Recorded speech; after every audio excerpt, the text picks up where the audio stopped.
Nah, jadi permasalahan antara Jokowi dengan Pak Prabowo dan Ibu Mega yang terakhir keributan dengan PDIP itu yang dengan Bu Mega itu Pak Jokowi membuat sebuah resisten dalam diri Jokowi ini juga untuk bagaimana mempertahankan setelah dia lengser. Ada satu kekhawatiran dan ketakutan yang begitu tinggi di Pak Jokowi. Ya, ini dari pandangan saya dan dari apa yang saya lihat dan saya dengar ya Pak ya. Kita sebagai dunia pendidikan kan banyak sekali kawan-kawan juga orang dekat dari Pak Jokowi yang datang mampir kita ngobrol. Ya. Ada satu kekhawatiran yang sudah menjadi ketakutan kalau saya tidak bisa menjaga kekuatan ini, bagaimana bukan hanya diri dia, ya tapi keluarga dia, anak mantu dia nanti akan bagaimana kan? Jadi ada benang merah dengan analisis saya tadi Pak ya? Iya, itu juga yang kita yakini sebagai sebuah resisten untuk tetap mempertahankan, nggak boleh ada perubahan di kepolisian dan di bidang hukumnya lainnya. Supaya minimal backup terhadap keluarganya itu tidak terganggu.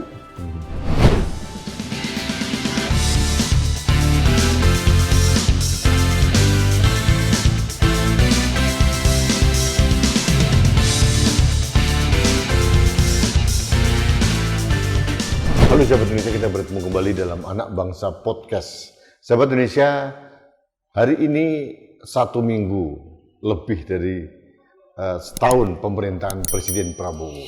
Tepatnya Presiden Prabowo dilantik tanggal 20 Oktober, sekarang tanggal 27 Oktober. Setahun lebih 1 minggu. Nah, saya ingin berdiskusi masih terkait dengan evaluasi dan harapan setahun pemerintahan Presiden Prabowo bersama tokoh bangsa, pengamat hukum, tokoh pendidikan, dan juga memberikan banyak pencerahan kepada kita semua, Dr. Rudiano Darsono, Sarjana Hukum MH. Pak Rudi, terima kasih. Terima kasih Pak. Pak, terima kasih kita langsung saja, straight to the point. Pak Prabowo sudah setahun lebih, seminggu hari ini. Iya, iya. Catatan Anda? Oke ya, sebelumnya saya ingin mengucapkan selamat ulang tahun dulu nih untuk Pak Prabowo ya. Tanggal 17 Oktober kemarin. 74 tahun beliau. 74 tahun beliau. Tapi dia semakin hari semakin bugar kelihatannya. Ya, kalau mau memperbaiki bangsa ini, yang pertama harus beliau pikirkan adalah menjaga kesehatan. Ya, karena kalau beliau nggak sehat, bagaimana bisa memikirkan bangsa ini kan? Jadi itu satu yang paling penting, paling utama. Jadi kalau kita mau bicara yang tadi Bapak sampaikan mengenai 1 tahun Prabowo Gibran, saya mau tanya ya ke Mas ini, pemerintahan Prabowo Gibran atau pemerintahan Prabowo nih? Nah, perlu saya klarifikasi Pak. Dari awal saya membuat opening pemerintahan Prabowo. Saya memang sengaja tidak mention nama Gibran karena saya merasa selama setahun ini tidak ada peran apapun, atau mungkin tidak diperankan oleh dari Presiden Prabowo. Itu persepsi saya Bapak. Makanya saya minta catatan Bapak. Mungkin persepsi saya salah atau mungkin Bapak mempunyai pandangan berbeda, gimana? Iya, memang kita lihat ya, kita sangat terlihat di kacamata kita, terutama dari sisi pendidikan, politik, dan pemerintahan ya, bahwa peran Gibran ini bukan hanya minim, tapi hampir bisa dikatakan tidak ada dalam mendukung pembangunan bangsa ini dari pemerintahan atau sistem pemerintahan yang dijalankan oleh Bapak Presiden Prabowo. Sebenarnya sangat disayangkan ya ini di sini ya Pak ya. Karena kalau saya melihat ya, saya tidak ingin ada satu atau mendikotomikan antara presiden dengan wakil presiden. Ya, karena kita dari dunia pendidikan ini tidak ada faksi-faksi lah, tidak ada keterlibatan di dalam politik secara praktis. Yang sangat disayangkan itu, atau yang sangat kami sayangkan adalah sebenarnya Gibran ini mempunyai sebuah fondasi atau dukungan politik yang sangat kuat, ya, warisan dari bapaknya ini kan, dari Jokowi. Itu nggak bisa kita sangkal, Pak. Kalau Gibran mau bermain cerdas sedikit aja, peran Gibran dalam mendukung pemerintahan Pak Prabowo ini akan sangat-sangat efektif. Kalau cerdas. Kalau Gibran mau bermain cerdas. Ya, kalau kecerdasannya sendiri saya juga nggak tahu sampai di mana, dan saya nggak mau menjudge seseorang itu. Ya. Tapi kalau dia mau bermain cerdas, bermain cantik sebagai wakil presiden, dia bisa bermain bukan hanya sebagai ban serap di sini, ya, tapi dia juga bisa memainkan sebuah peran yang sangat efektif dengan kekuatan politik atau backup politik warisan dari bapaknya ini. Kalau Bapak tahu ya, kekuatan Gibran hari ini di kabinet itu sangat-sangat kuat, Pak. Ya, sebelumnya itu kan, sebelum Erick Thohir disingkirkan dari kekuatan perekonomian di BUMN, ya, itu kan juga peran Erick Thohir itu sangat tinggi di sana. Ya. Dalam yang harusnya bisa dimanfaatkan oleh Gibran untuk mendukung kemajuan ekonomi, untuk mensejahterakan dan memberikan keadilan untuk bangsa ini. Pak, menarik. Pertanyaannya sekarang, mengapa? Apakah tidak ada kemampuan seorang Gibran mengkapitalisasi modal kekuatan itu, atau ada hambatan dari Presiden untuk seorang wakil presiden mengaktualisasikan modal yang dia punya? Menurut Bapak? Kalau pandangan saya ya, Pak Prabowo ini orang yang mempunyai adab sangat tinggi, Pak. Kalau Bapak lihat ya, pertimbangannya terlalu banyak. Kadang-kadang kita sebagai pendukung dan sebagai masyarakat masyarakat di luar ini yang melihat atau ingin melihat pemerintahan ini dapat memperbaiki sistem pemerintahan, tata negara, sistem hukum pada bangsa ini untuk kesejahteraan atau mensejahterakan, ya, atau mencerdaskan bangsa ini, itu jengkel, Pak. Jujur ngomong, ini udah 1 tahun lebih kan? Nggak sabar gitu. Bukannya udah nggak sabar lagi, tapi udah balik kepada jengkel. Ya. Oke, adab ini adalah satu yang memang harus tetap kita jaga. Tapi jangan sampai adabnya seorang Prabowo, ya, presiden ini justru menghambat dari sebuah rencana-rencana yang selama ini beliau sudah canangkan. Karena rencananya itu sangat-sangat baik dan bagus sekali, Pak. Semua rencana Pak Prabowo itu saya yakini ya 100% untuk mendukung kesejahteraan rakyat, mencerdaskan bangsa, menyehatkan bangsa. Tapi dalam perjalanannya ini juga kurang didukung oleh pendukung-pendukung yang notabene juga berada di faksinya Gibran, ya, dalam hal ini warisannya Jokowi kan. Ada yang mengatakan itu kelompok geng Solo gitu. Iya, mau itu kelompok geng Solo atau apa, tapi itu adalah yang kita tahu orang-orang yang dititipkan atau orang Jokowi yang tetap dititipkan untuk menjaga bahwa faksi mereka itu tetap mempunyai suara. Karena tidak bisa kita sangkal naiknya seorang Prabowo Subianto menjadi presiden pun memang dukungan penuh dan privilege dari Jokowi. Ya, itu kita nggak bisa sangkal fakta itu. Ya. Tapi jangan sampai adabnya yang tadi saya sampaikan, seorang Prabowo Subianto yang hari ini menjadi presiden Republik Indonesia, karena gimana ya, sopan santun, toleransi dan kebaikan hatinya itu menghambat dari rencananya untuk memperbaiki kesejahteraan dan kehidupan rakyat di Indonesia. Atau begini, Pak, saya mengutip bahwa Pak Prabowo sekarang sudah mempunyai ganti strategi. Strategi yang frontal, kemudian strategi yang merayap gitu ya, sehingga kadang-kadang jujur deh, saya sama dengan Bapak ini gemes sekali gitu ya. Ewuh pakewuh itu Pak Prabowo terlalu dikedepankan, sehingga perubahan-perubahan yang kita harapkan, bahwa kita berharap Pak Prabowo jauh lebih ramping dan cepat atau berlari cepat kalau tanpa ada hambatan dari faksi-faksi lama begitu. Tapi kenyataannya penyingkirannya kan bertahap begitu. Betul. Atau karena itu, atau mungkin ada bahwa Pak Prabowo masih merasa bahwa kekuatan rezim sebelumnya itu masih cukup kuat sehingga dia tidak bisa gegabah gitu. Kita akuin Pak ya, kita akuin bahwa kekuatan rejim yang masih ada ini, rejim Jokowi ya, rejim lama ini masih sangat kuat ya. Boleh atau bisa menghambat kekuatan seorang presiden, ya seorang Prabowo Subianto.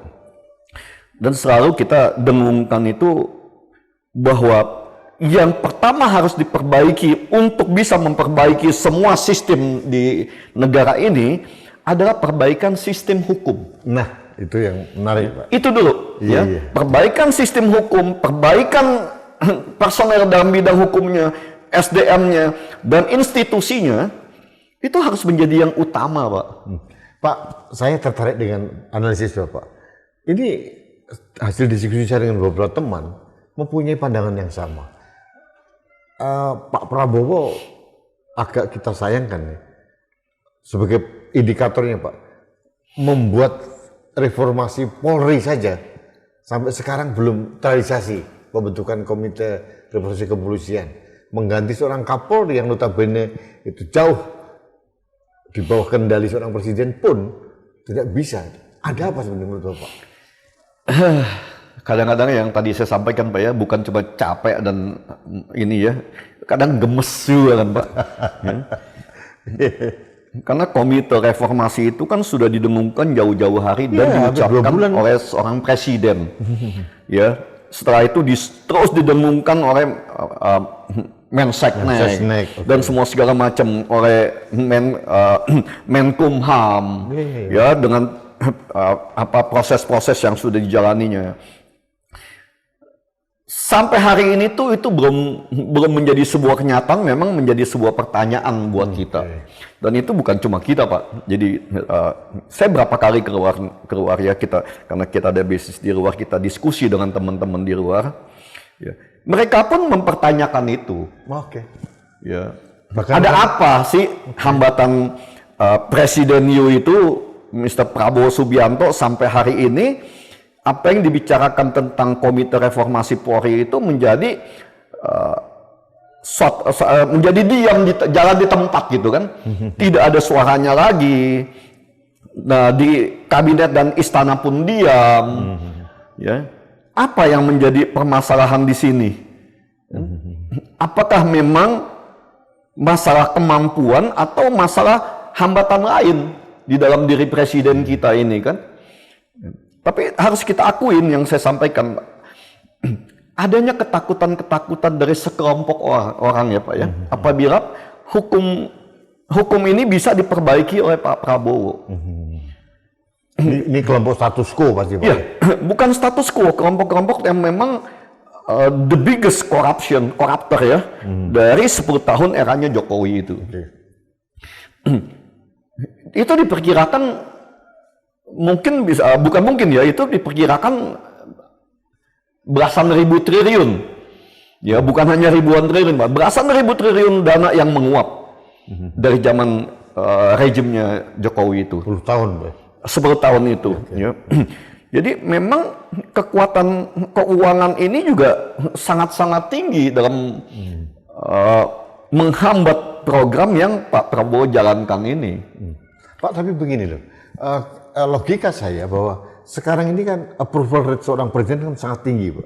83%. Nah, harapan masyarakat tentang reformasi Polri dan perbaikan sistem hukum yang tadi Bapak sampaikan, itu pasti akan mendapatkan dukungan masyarakat sebetulnya. Nah, apakah ini tidak menjadi chance buat Presiden Prabowo bahwa pada saat beliau akan membuat itu dengan hambatan yang tadi Bapak jelaskan, toh rakyat mendukung beliau? Apa ketakutannya sekarang? Ya, ini di sini Pak ya. Jadi saya yakin bukan sebuah ketakutan dari Pak Prabowo ya. Atau kehati-hatian? Tapi yang tadi saya sampaikan, adabnya Pak Prabowo sebagai seorang presiden ini terlalu tinggi. Ya, sampai saya sampaikan Bapak tadi bahwa saya juga gemes ini Pak. Bukan hanya sudah bagaimana capek menunggu gitu, gemes juga kan. Kapan mau dimulai perbaikan ini, karena semakin panjang pemikiran itu, semakin banyak korban dari masyarakat. Saya yakin Pak Prabowo tahu itu. Karena kejahatan hukum itu bukan hanya masalah hukum ya Pak ya di sini ya, tapi juga ini kemanusiaan loh Pak. Berapa banyak manusia-manusia Indonesia atau masyarakat atau anak bangsa yang menjadi korban dari kejahatan hukum yang ada dari rejimnya Jokowi sampai dengan hari ini. Permainan hukum, jual beli semua segala macam hak asasi manusia itu terus berjalan Pak. Ya. Kita ngomong satu deh, sampai kemarin saya agak bingung dan dari teman-teman kita diskusi ya tentang Bangka Belitung kan, timah kan. Sampai Pak Presiden ini, Pak Prabowo harus memerintahkan Bakamla, Angkatan Laut dan TNI itu untuk membuat latihan dan memberantas penyelundupan dari sumber energi dan sumber daya alam di lingkungan Bangka Belitung itu, di Kepulauan Bangka Belitung. Ada yang menarik Pak pertanyaan untuk Bangka Belitung itu. Pada saat beliau datang langsung dan disambut dengan demonstrasi, kenapa Prabowo tidak melibatkan polisi di situ? Mengapa? Pak, kita ini semua ini Pak ya, saya nggak mau mendiskreditkan siapapun juga. Tapi kita kan semua tahu Pak, siapa sih keamanan yang bertanggung jawab di sana? Seharusnya itu dulu Pak. Itu yang saya tunggu dari Bapak itu. Ya, itu satu. Yang kedua, siapa sih backing yang ada di sana? Backing sebuah kejahatan, backingnya itu pasti dari keamanan. Tidak mungkin sebuah kejahatan itu bisa berlangsung tanpa keterlibatan keamanan di sana. Itu yang harus kita pahami dulu. Ya, makanya kenapa Pak Prabowo tidak ingin melibatkan lingkungan keamanan yang ada, tapi membuat keamanan, memasukkan sistem keamanan yang baru untuk melindungi sumber daya alam dan sumber daya mineral yang ada di Bangka Belitung. Itu yang kalau Bapak bicara tentang kenapa tidak melibatkan polisi. Tapi justru yang menjadi kebingungan kita ini Pak, kami di dunia pendidikan ya, di akademis dan dunia hukum, kenapa sih nggak mau diselesaikan sumber masalahnya gitu kan? Itu dia. Yang diselesaikan ini jadi ini Pak Prabowo seperti bermain makan bubur kalau kita orang Sun Tzu. Iya, orang Chinese bilang nih. Jadi kita menyisir makan bubur dari pinggir. Tapi yang mesti tahu ini kita nggak sedang makan bubur ini. Kita sedang memperbaiki sebuah bangsa. Semakin lama kita perbaikinya itu, semakin pengorbanan masyarakat semakin tinggi di sana. Dan ini yang Pak Prabowo harus saya tahu. khawatirkan juga. Konsolidasi mereka pun semakin kuat juga. Betul. Jadi barriernya semakin berat Ya, jadi Pak. sama seperti Pak Prabowo mengumumkan tentang Komite Reformasi Polri. Komite Reformasi belum dibentuk, Polri sudah membentuk dulu ya untuk Komisi Transformasi dan Reformasi Kepolisian. Kalau dalam kasus ini, Bapak melihat itu suatu respon cepat dari internal Polri atau langkah subordinasi menurut Bapak? Jujur ngomong, kalau di Polri-nya sendiri mungkin tidak punya kekuatan sampai sebegitu besar Pak ya. Tapi dukungan di luar yang begitu besar, yang membuat resistensi Polri ini menjadi adanya sebuah keberanian di dalam Polri sendiri untuk membuka resistensi terhadap istana, terhadap presiden. Kalau itu pandangan saya Pak ya. Ya, ini yang saya sampaikan, semakin melambat gerakan penyelamatan bangsa ini atau perbaikan pemerintahan atau perbaikan negeri, semakin sulit untuk bisa dijalankan. Tadi Bapak sampaikan, konsolidasi mereka akan lebih kencang di sana. Itu pasti Pak. Ya, mereka nggak mungkin diem. Kan ada satu kekhawatiran dan ketakutan yang begitu tinggi. Kalau orang sudah takut, khawatir, apapun akan mereka kerjakan Pak untuk menyelamatkan dirinya. Mereka membuat langkah-langkah defensif yang lebih kuat. Apapun, ya. Jadi bagaimana mereka menyelamatkan diri mereka? Oke, ini analisis kasus Pak. Lalu harapan Bapak apa ya kepada Presiden untuk mengatasi hal seperti ini? Jalankan apa yang sudah direncanakan. Itu jangan ada penundaan atau hambatan-hambatan lain. Secepat mungkin dan bisa dijalankan tanpa melibatkan politik dendam, karena saya tahu Pak Prabowo tidak menjalankan politik dendam. Walaupun saya sudah sampaikan ya, dan saya sampaikan lagi hari ini, 2016 saya sudah sampaikan, Pak Jokowi ini akan meninggalkan politik dendam untuk masa depan perpolitikan di negeri Indonesia, negara Indonesia ini. Dan itu terjadi, Pak. Jadi kalau Bapak lihat hari ini mungkin dibanding ini kita ngomong ini Pak ya, kalau kita ngomong-ngomong di warung kopi sama teman-teman, mungkin rakyat Indonesia sebagian besar ya, rakyat terdidiknya itu lebih berpikir tentang kapan Jokowi diadili dibanding dengan perbaikan bangsa ini sendiri. Itu anu Pak ya, apa namanya, sudah menjadi common sense ya, bahwa masyarakat sudah punya kesadaran bahwa warisan Jokowi memang sangat destruktif ya buat bangsa ini. Cawe-cawenya Jokowi ya, kelompoknya sampai hari ini itu yang membuat orang menjadi bertambah muak di sini Pak ya. Ya, jadi yang seharusnya Jokowi sudah bisa menikmati hidupnya. Ya, selesai jadi presiden 2 periode kan harusnya Pak Jokowi itu sudah lepaskan. Ini biar diteruskan dan diperbaiki oleh penerusnya kan. Tapi saya juga nggak ngerti ya, yang dari kita kalau dalam diskusi-diskusi itu ada satu ketakutan kalau bangsa ini atau sistem hukum bangsa ini diperbaiki. Ya. Karena mungkin karena begitu liarnya korupsi pada 10 tahun pemerintahan Jokowi. Saya punya analisis, mungkin minta konfirmasi dari Bapak, bahwa mengapa Pak Jokowi beda sekali dengan SBY misalkan. SBY begitu selesai dia mandek Pandito Ratu, dia minggir gitu ya, membiarkan Pak Jokowi. Pak Jokowi tidak, masih bermain, masih hiperaktif gitu Pak. Nah, analisis kita adalah dia tidak meyakini bahwa representasi dia di pemerintahan yang diwakili oleh anaknya bisa berjalan sesuai rencana.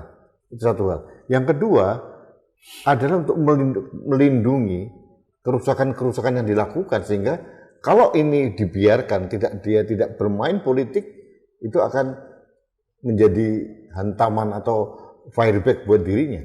Analisis Bapak? Gini Pak ya, kalau Bapak bandingkan ini dengan Pak SBY semua ya, kita harus juga kita flashback tentang background mereka berdua Pak. Background antara Pak SBY dengan Pak Jokowi ini seperti bumi dengan langit. Intelektualnya beda banget. Beda sekali ya. SBY adalah seorang jenderal yang mempunyai backup baik secara politik dan kekuatan militer yang sangat tinggi. Ya, jadi dia tidak usah bermain kasar, di belakang akan mendukung dia secara alami, tidak usah dibayar. Ya, walaupun tetap bayaran untuk gimana perpolitikan Indonesia itu nggak bisa kita bohongi Pak ya. Tapi seorang Jokowi ini bukan siapa-siapa Pak. Tanpa PDIP dan Prabowo, Jokowi tidak mungkin bisa masuk ke Jakarta. Jangankan ke lingkaran istana, masuk ke Jakarta pun mungkin sebuah mimpi panjang buat seorang Jokowi. Nah, jadi permasalahan antara Jokowi dengan Pak Prabowo dan Ibu Mega, yang terakhir keributan dengan PDIP itu yang dengan Bu Mega itu Pak Jokowi membuat sebuah resisten dalam diri Jokowi ini juga untuk bagaimana mempertahankan setelah dia lengser. Ada satu kekhawatiran dan ketakutan yang begitu tinggi di Pak Jokowi. Ya, ini dari pandangan saya dan dari apa yang saya lihat dan saya dengar ya Pak ya. Kita sebagai dunia pendidikan kan banyak sekali kawan-kawan juga orang dekat dari Pak Jokowi yang datang mampir kita ngobrol. Ya. Ada satu kekhawatiran yang sudah menjadi ketakutan, kalau saya tidak bisa menjaga kekuatan ini, bagaimana bukan hanya diri dia, ya tapi keluarga dia, anak mantu dia nanti akan bagaimana kan? Jadi ada benang merah dengan analisis saya tadi Pak ya? Iya, itu juga yang kita yakini sebagai sebuah resisten untuk tetap mempertahankan, nggak boleh ada perubahan di kepolisian dan di bidang hukumnya lainnya, supaya minimal backup terhadap keluarganya itu tidak terganggu, ya, atau tidak sampai menyentuh ke keluarganya lah. Iya, Pak, kita bicara contoh Pak. Tadi saya sebut warisan Jokowi. Yang paling aktual sekarang adalah kereta cepat Wus itu. Ternyata melahirkan utang yang begitu besar. Terus kemudian tentang korupsi kuota haji. Nah, ada juga yang kemarin disebut oleh mantan Gubernur Maluku Utara tentang Blok Medan gitu. Itu kan suatu fakta yang ternyata tidak dilanjuti oleh penegak hukum, Pak. Nah, kuota haji, jujur Pak, saya skeptis. Apakah KPK berani sampai ke lebih dari seorang menteri gitu, termasuk Wus ini? Bapak bagaimana melihat itu? Karena itu jelas-jelas telanjang bahwa ternyata Wus ini menciptakan suatu beban yang luar biasa sampai puluhan tahun ke depan, Pak. Oke, gini Pak ya. Jadi kita bahasnya satu-satu mungkin ya. Kita bahas yang pertama ini di KPK Pak ya. KPK kita tahu sendiri lah. KPK hari ini adalah KPK bentukan dan orang-orangnya pun ini semua pelayannya Jokowi. Kita nggak bisa ragukan itu. Saya itu bicara dari dulu Pak.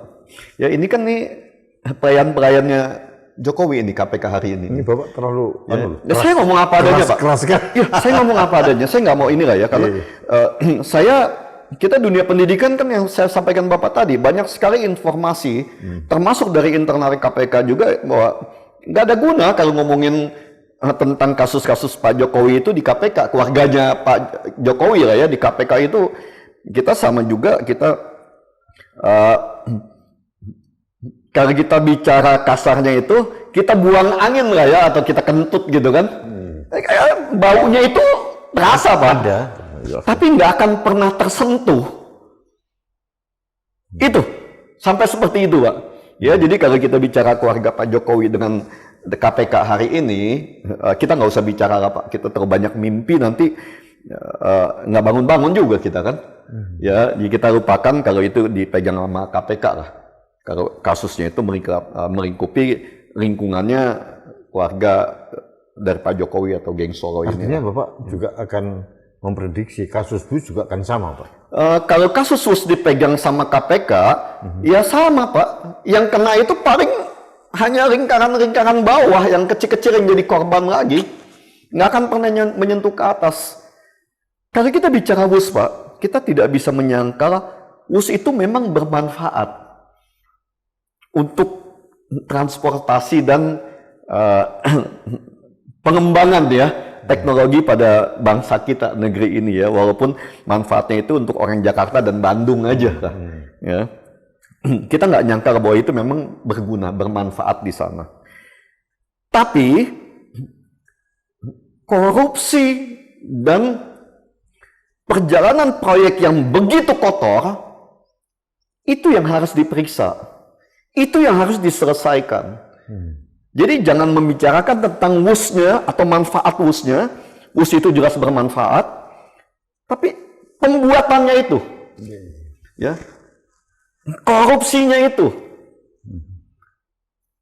ini mau dia hutangnya di reschedule katanya 60 tahun mau 100 tahun itu nggak jadi sebuah isu buat bangsa ini sebenarnya Pak ya. Mau hitung itu 60 tahun atau 100 tahun itu bukan sebuah jalan keluar. Oke. Karena itu tetap hutang yang harus dibayar oleh rakyat, oleh uang pajak kita. Itu yang harusnya dipahami. Jadi bukan renegosiasi dengan memperpanjang hutang atau memperkecil bunga. Bukan.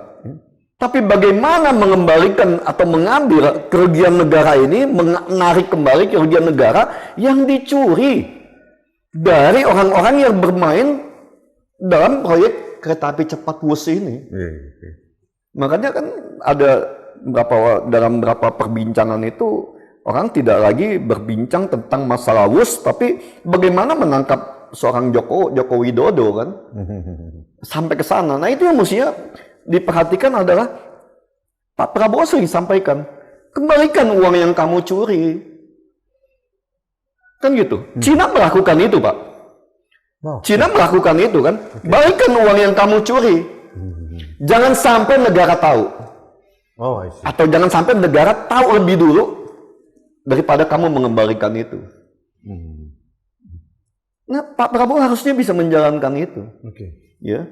Kemarin dalam satu kesempatan peringatan setahun kabinet Pak Prabowo dalam satu meeting mengatakan bahwa Pak Prabowo mengatakan tidak ada satupun orang di Indonesia yang tidak bisa disentuh hukum. Nobody untouchable gitu. Nah artinya kita bisa memaknai nggak Pak bahwa itu ada keberanian untuk menyentuh mantan-mantan presiden atau yang ya pejabat-pejabat yang membuat warisan yang menyengsarakan rakyat ini. Bapak ada harapan nggak? Yang saya sampaikan tadi Pak ya, selama sistem hukumnya masih seperti ini dan orang-orangnya masih dipegang dengan orang-orang yang seperti sekarang ini, ya kita juga cuma mimpi aja kan Pak. Makanya yang saya sampaikan, selalu saya sampaikan, kalau ingin memperbaiki sebuah bangsa ya yang sudah rusak seperti ini, yang paling pertama adalah perbaiki sistem hukumnya. Ya. Perjalanan Pak Prabowo sebenarnya sudah sangat baik ya, perencanaan sangat baik. Perbaiki pendidikannya, perbaiki kesehatannya. Tapi orang yang menjalankannya ini yang tidak bisa mengikuti keinginan dari seorang Prabowo Subianto. Ini yang bermasalah, Pak. Ya. Rencananya udah sangat baik. Makanan bergizi, ya, makan siang gratis atau apapun namanya itu kan, sekolah gratis, sekolah rakyat, ya. Itu udah sangat-sangat baik semuanya. Tapi juga yang harus diingat bahwa basicnya apa? Basicnya bukan cuma makan gratis Pak, atau sekolah gratis, bukan. Sekolah dikasih gratis, makan dikasih gratis, kalau nggak punya pekerjaan, emang mereka cuma mau makan doang? Enggak Pak. Jadi basic utama adalah perbaiki sistem hukum, perbaiki tata negara, peraturan, supaya lapangan kerja bisa tercipta. Otomatis iklim usaha juga lebih baik, iklim investasi juga lebih baik. Ya. Nggak usah dikasih sekolah gratis pun, rakyat akan mencari untuk meningkatkan SDM-nya. Walaupun sekolah gratis itu di semua negara itu Pak memang ada ya, dan harus ada karena itu kewajiban dari sebuah negara untuk mencerdaskan bangsa, apalagi kita yang mencerdaskan bangsa itu ada di dalam konstitusi kita kan, dalam undang-undang kita. Pak, artinya dari keseluruhan masalah ini Pak, basic key-nya itu adalah penerapan sistem hukum yang lebih baik dan kemudian mengganti orang-orang yang capable, yang sesuai dengan Prabowo. Ya. Itu akan perbaiki, betul, perbaiki sistemnya. Kalau sekarang ini perbaikan sistem hukum itu sangat sulit mungkin Pak ya. Kalau saya lebih cenderung bubarkan yang ada, bentuk yang baru. Dan ini pernah dilakukan. Georgia melakukan itu Pak. Dia bubarin itu semuanya kan. Oke. Ya, bentuk yang baru untuk bisa mendapatkan yang baik. Ya, kalau hanya mengganti kepalanya, di bawahnya kartel-kartel itu masih tetap ada, nggak ada guna. Jadi ya, komite reformasi yang rencananya dibentuk Pak Prabowo dan sudah diperbincangkan banyak orang itu, termasuk orang istana yang terus berbicara ya, itu sudah sangat membangkitkan harapan dari orang-orang yang punya keinginan memperbaiki atau bisa mempunyai bangsa yang sejahtera, bangsa yang mempunyai SDM yang baik. Ya, jadi kalau sedikit saya sampaikan sama Bapak, negara demokrasi Pak akan menjadi sebuah kejahatan apabila bangsa itu dipenuhi oleh orang-orang bodoh. Demokrasi ini akan menjadi sebuah sistem kejahatan dalam satu negara apabila bangsanya itu mayoritas orang bodoh. Karena mereka ini akan koordinir dan dimanfaatkan untuk kepentingan sekelompok orang-orang kaya dan orang pintar yang sekarang berkuasa. Bagaimana supaya mereka bisa tetap berkuasa dan tetap menjadi rampok-rampok di negara ini. Dengan cara nanti memelihara kemiskinan supaya bisa dikapitalisasi. Itu selalu saya sampaikan. Jadi pemerintahan seperti memelihara kebodohan dan kemiskinan untuk memanfaatkan suara dari masyarakat negara ini seolah-olah kita ini negara yang demokratis. Kan itu Pak. Ya, jadi kita jauh dari demokrasi yang sebenarnya. Ya, jauh kita. Selama satu bangsa masih dipenuhi orang bodoh, demokrasi itu hanya sebuah kejahatan terorganisir. Pak, sebelum masuk ke wilayah pendidikan, saya mau minta pendapat Bapak terkait dengan langkah-langkah dan kebijakan dari Menteri Keuangan yang baru, Purbaya Sudi Sadewa, yang sekarang menjadi society darling, menjadi media darling. Apakah langkah seorang Purbaya yang sangat-sangat direspon positif oleh masyarakat menciptakan hope ini bisa efektif berjalan tanpa adanya perbaikan penegakan hukum menurut Bapak? Gini Pak, ya, Purbaya, kita jangan lupakan juga KDM Pak. Oh, iya, iya. Purbaya, KDM, ini orang-orang sehat yang hidup di negara yang sedang sakit Pak. Jadi mereka ini seperti dua manusia langka yang ada di dalam pemerintahan atau kabinetnya Pak Prabowo. Ya, bukan berarti kita bilang yang lain nggak ada yang baik, ada, tapi tindakan-tindakan spektakuler dan out of the box lah ya kita sebut itu ya, itu yang menjadi sebuah harapan dari anak bangsa ini untuk kapan nih bisa muncul Purbaya dan KDM yang baru atau yang lain-lainnya ini kan, untuk membersihkan. Karena yang harus dibersihkan itu pemerintahnya Pak. Yang penjahat itu kan pemerintahnya nih, bukan rakyat. Jangan mereka berbicara tentang di sana penjahatnya, di situ enggak. Penjahatnya itu ada di dalam mereka sendiri. Bersihkan mereka. Karena yang jadi penjahat itu mereka. Yang jadi maling itu mereka Pak. Rakyat nggak mungkin korupsi Pak. Dari mana? Pejabat yang bisa korupsi. Yang saya sampaikan Bapak tadi, sebuah kejahatan dalam satu daerah, kalau tidak dapat dukungan penuh dari pengawasnya atau keamanannya, nggak mungkin mereka berani Pak, atau nggak mungkin, kecil kemungkinan mereka bisa. Karena begitu mereka bergerak, ini intelijen mereka kan banyak Pak, nggak mungkin nggak diketahui kejahatan ada dimanapun, kan itu. Tapi kalau keamanannya ikut bermain sebagai pemain atau sebagai pendukungnya, disitulah perampokan besar-besaran akan terjadi. Pemiskinan rakyat, pembodohan rakyat, itu semua kejahatan akan terjadi di wilayah itu. Terakhir Pak, di dunia Bapak pendidikan, selama setahun pemerintahan Prabowo, ada harapan lebih baik atau tidak?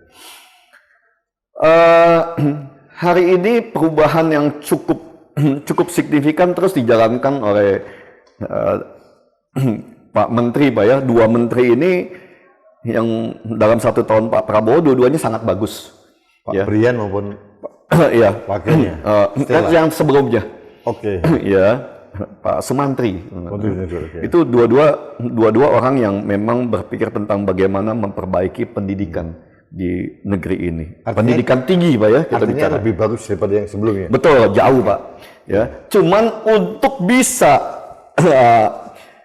benar-benar kita mengembalikan pendidikan ini menjadi sebuah program untuk mencerdaskan bangsa, ini masih mungkin butuh waktu yang cukup lama. Ya, karena memang kerusakan yang saya sampaikan, kerusakan 10 tahun zaman Pak Jokowi itu udah sangat dalam lah. Ya, pendidikan pun dirusak. Karena memang saya sangat melihat 10 tahun kemarin itu bagaimana membuat rakyat menjadi bodoh itu adalah sebuah program negara pada hari itu. Semua diacak-acak, termasuk ijazah palsu, semua segala macam dengan semua korupsi itu semuanya masuk ke dalam lingkungan yang harusnya menjadi sebuah perbaikan akhlak anak bangsa. Tapi karena rusaknya regulator dan rusaknya operator, ya di bawah semua ikut rusak Pak. Ya. Bagaimana kita mengharapkan kalau regulator sudah ikutan rusak Pak? Yang saya sampaikan Bapak tadi, perbaikan sistem hukum. Kalau hukumnya benar, kementerian apapun akan sulit untuk bermain. Ya. Kembali ke pendidikan, Bapak melihat sudah ada on the track Pak sekarang? Mulai kita jadi Pak Menteri sudah mulai satu-satu mulai memperbaiki itu. Ya walaupun kita sulit untuk mengharapkan bisa berjalan cepat Pak ya. Nah, kalau melihat pemerintah begitu lambat memperbaiki kerusakan yang ada itu, Bapak sebagai seorang pengusaha swasta yang concern terhadap pendidikan, berarti harus melakukan dengan swadaya dan swadana juga sendiri, Pak? Pendidikan swasta itu tergantung visi misi dari yayasannya, Pak. Yayasannya satu yang paling pokok itu sampai di mana kekuatan yayasan itu untuk mendukung dunia pendidikannya. Ya, itu yang pertama. Yang kedua, apa visi misi yayasan itu dari dunia pendidikan yang dibangunnya. Itu yang menjadi program yang sangat penting untuk bisa menjaga stabilitas dan kontinuitas dari dunia pendidikannya sendiri. Ya. Saat ini apalagi sekarang ini, Pak, ya, kalau yayasannya kurang kuat atau tidak kuat, maka yang ada adalah dunia pendidikan yang bermasalah. Baik mau itu pendidikan menengah, pendidikan tinggi yang swasta ya, Pak, ya. Itu pasti mereka akan kolaps dengan sendirinya. Banyak terjadi sekarang, Pak? Banyak, Pak, banyak sekali yang sekarang ini kampus-kampus atau sekolah yang dijual ya, atau yang ditutup karena mereka tidak mempunyai, banyak ini juga tidak mempunyai kemampuan keuangannya lagi, atau mereka tidak bisa mengikuti regulasi yang sekarang terus ditingkatkan. Jadi banyak sekali alasan tentang penutupan dari kampus-kampus atau pendidikan di Indonesia hari ini, Pak, ya. Paling utama adalah kurangnya perhatian dari negara memang. Karena kita pendidikan ini kan adalah sebuah proyek niraba. Ya, tidak boleh kita cari untung di sana. Tapi bagaimana sebuah proyek yang tidak boleh cari untung tapi dibebani pajak? Ya, itu dia. Ya. Ini sebenarnya sesuatu yang aneh kan. Ini aneh, Pak. Negara Indonesia ini aneh. Paradok ini, Pak. Bukan paradok, ini kayak kita dipimpin sama satu psikopat yang tidak mengerti bagaimana sebenarnya untuk mencerdaskan bangsa. Mereka bicara tentang nasionalis. Tapi sebenarnya yang tidak nasionalis itu mereka. Pak, mohon maaf, saya mau tanya lagi nih, Pak. Memang benar bahwa perguruan tinggi swasta yang mandiri selama ini tanpa campur tangan APBN sebenarnya pengenaan pajak tanpa diskresi. Kita hanya tidak dikenakan pajak penghasilan. Ya, tapi yang lain tetap pajak semua lain sama, yang lain sama. Tidak ada privilege atau bantuan atau subsidi, artinya diskresi lah, tidak pajak supaya bisa mandiri kembali pada. Ya gini, Pak, ya, dukungan dari negara itu sebenarnya ada. Tapi kita tidak bisa bohong. Kita ada bantuan ya, tapi kita tidak mau menerima itu untuk kampus ya. Karena kampus itu, jadi kalau mereka mau kasih bantuan, kita tidak mau terima dalam bentuk tunai. Atau uang yang diberikan kepada yayasan atau kepada, enggak, kita nggak mau terima. Dalam hal ini, kalau mau bantu dunia pendidikan atau untuk mencerdaskan bangsa, bantu kepada mahasiswanya. Ya, atau kalau ingin memodernisasi dunia pendidikan, langsung diberikan alat-alat peralatannya. Jangan uangnya. Karena kenapa begitu, Pak? Karena gini, Pak, ya, bukan kita menjudge bahwa dunia pendidikan akan korup, tidak. Tapi jangan membuka celah dunia pendidikan menjual integritas dari para pendidiknya sendiri, Pak. Itu yang poin yang paling utama. Berikan dalam bentuk barang atau berikan kepada mahasiswa atau kepada anak didik yang memang ingin dibantu supaya bisa mendapatkan atau meningkatkan SDM anak bangsa ini. Harapan ini sudah terrealisasikan atau belum? Sudah berjalan, tapi kita nggak bisa sangkal bahwa like Odyssey ini di bawah itu sangat tinggi. Oh, masih berjalan. Ya, sangat tinggi. Jadi ada yang mendapatkan besar, ada yang mendapatkan sedang, ada yang mendapatkan kecil, dan ada yang tidak mendapatkan sama sekali. Ya, yang seharusnya ini nggak boleh terjadi dalam dunia pendidikan. Karena asas keadilan pemerataan itu suatu yang esensial, yang sangat mendasar, Pak, ya, dalam dunia pendidikan. Jadi jangan diajar dunia pendidikan untuk berpikir curang atau berpikir untuk mendekatkan diri dengan seorang pejabat agar bisa mendapatkan lebih. Itu, Pak.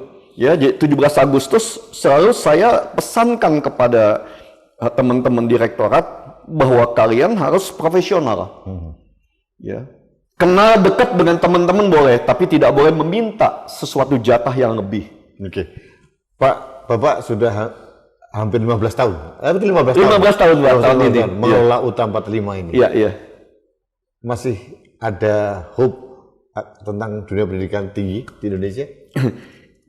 Artinya belum putus asa. Gini Pak, harapan itu yang saya sampaikan selalu sama Bapak ya, sebagai seorang pendidik, harapan itu kita tidak pernah putus. Oh, ya, kita kan selalu buka harapan itu, dan kita terus berusaha, di samping kita berharap, kita harus berusaha untuk memperbaiki diri kita juga. Karena problemnya itu bukan hanya di hope dan di mereka, kadang-kadang di kita pun masalah itu tetap ada. Ya. Itu yang bermasalah. Artinya tapi yang effort dari kita perlu juga tetap ya. tetap Pak, ya. Tetap. Tapi satu yang harus kita tidak bisa kita bohongi atau tidak bisa kita hindari adalah banyaknya oknum-oknum di pemerintahan yang memang tidak ingin rakyat ini cerdas. Rakyat ini pintar. Wah, masih banyak Pak. Ya, mereka justru bukan mereka mendukung dunia pendidikan ini, tapi bagaimana mereka merusak dunia pendidikan ini sendiri. Dengan mencari segala cara yang Pak Purbaya sampaikan. Wajib pajak yang sudah taat pun kadang-kadang masih dipersulit oleh AR-AR-nya ini untuk bisa memanfaatkan atau mengangkat nama dia sendiri Pak ya, dengan mencari-cari kesalahan yang seharusnya sudah tidak boleh. Gitu. Kita perlu Purbaya untuk membuka luka-luka gini Pak. Itu yang saya sampaikan tadi. Jadi masyarakat ini, ya terutama kita ini orang-orang terdidik dari dunia pendidikan, justru bertanya, kapan ya bisa ada Purbaya-Purbaya yang lainnya lagi kan? Perlu juga Purbaya di bidang pendidikan, Pak. Ya, di semua bidang.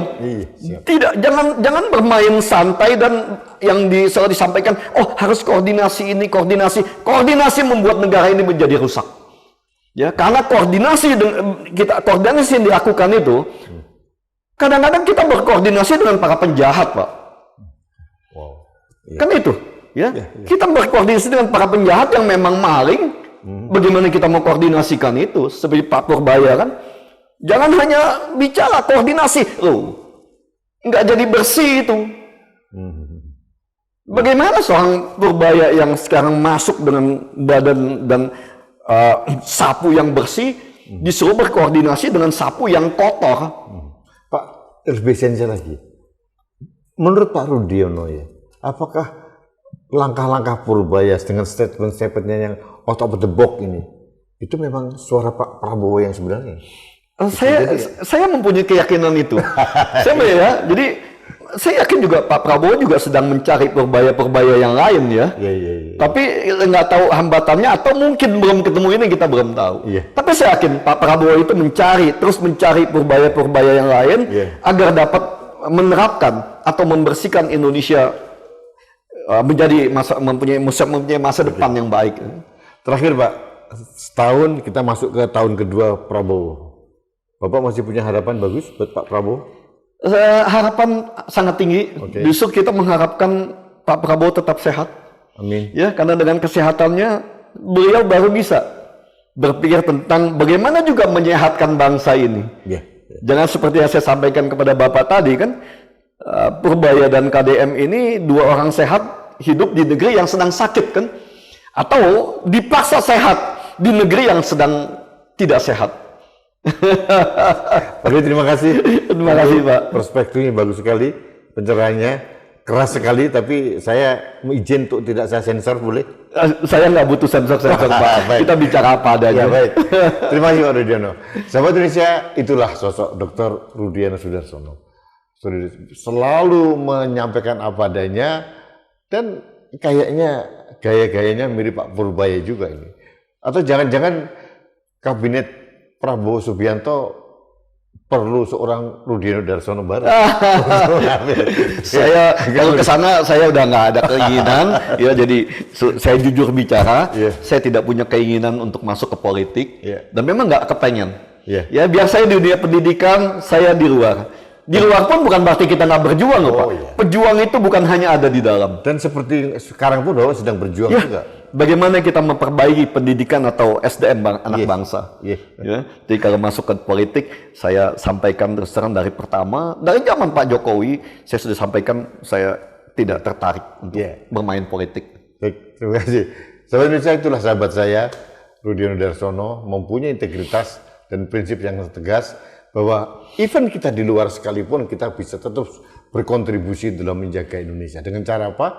Memberikan masukan, kritikan, dan memberikan solusi yang terbaik buat bangsa ini. Yang jelas seperti yang disampaikan oleh Pak Rudiono Darsono bahwa kita mempunyai harapan yang sangat besar di tahun kedua pemerintahan Pak Prabowo. Kita harapkan beliau selalu sehat dan menjalankan misi-misi asal citanya dengan baik dan didukung oleh orang-orang baik seperti Purbaya yang sekarang menjadi Menteri Keuangan, dan insya Allah akan lahir Purbaya-Purbaya baru sehingga misi seorang Prabowo akan tercapai pada 4 tahun ke depan. Terima kasih, kita bertemu kembali dalam Anak Bangsa Podcast selanjutnya. Sampai jumpa. Masih Pak.